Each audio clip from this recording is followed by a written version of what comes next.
Okay. Charles, what should the president focus on this afternoon? Because Prof talks about a stable economy, state of economy. Is it really stable? Thank you so much, Trevor. First of all, we must look at the state of the economy as at mid-2022, just before we went for elections and just before President William Ruto took over government. What was our state of the economy?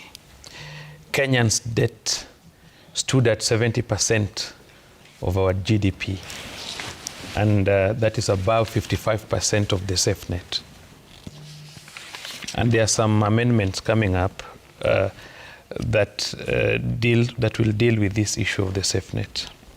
At the same time, our debt allocation repayment crossed 50% of the tax revenues. So we had a serious debt distress, and Kenya risked defaulting in paying external loans.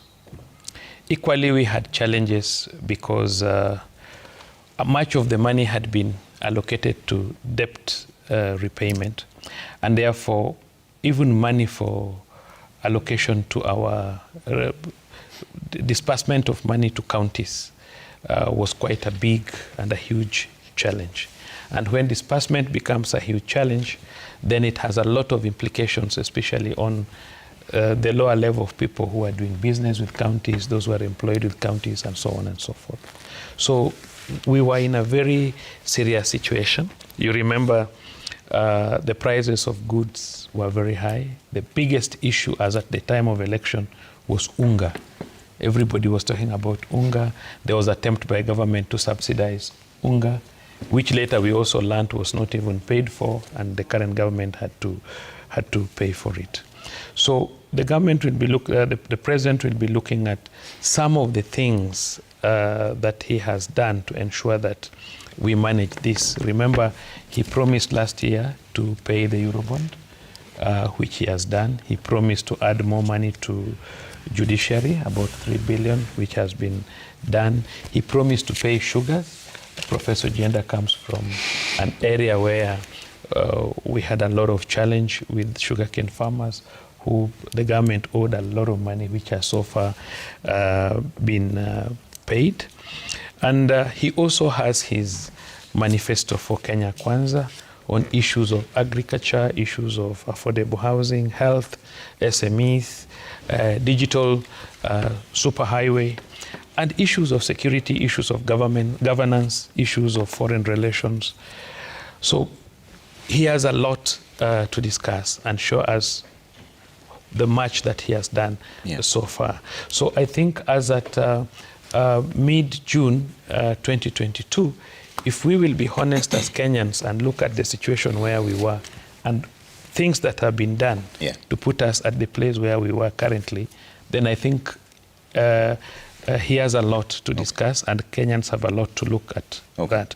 But before I leave, I wish to get into this story between our members of parliament on what we call, sometimes we have what we call the best practice of politics.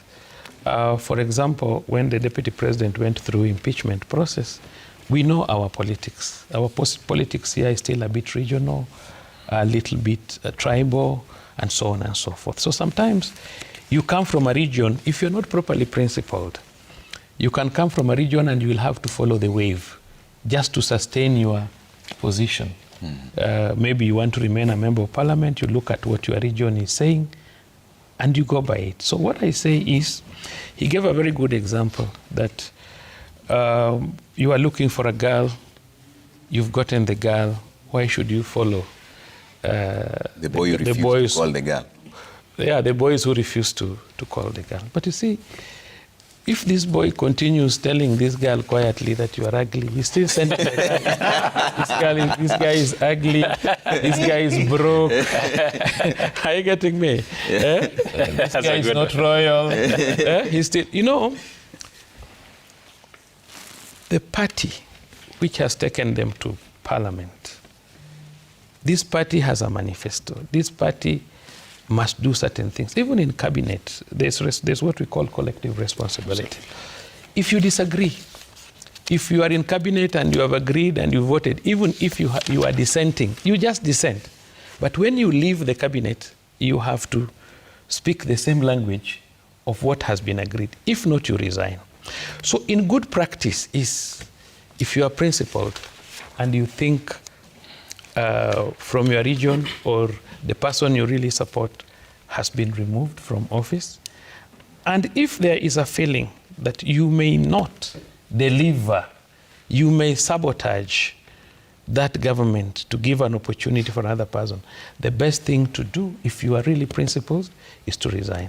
But if you are able to demonstrate that you will be able still to work with your party in what they require, it's not dictatorship. Those are just principles of best practice of politics. Okay. So I'm not in disagreement with the senator to resign or not to resign. It will be his choice. But you cannot remain in the committee and you attack the government. Okay. Yeah, it won't work. It All right. won't work. If you don't resign, you'll be removed. Okay. You must be ready. Willis, what should the president focus on? Because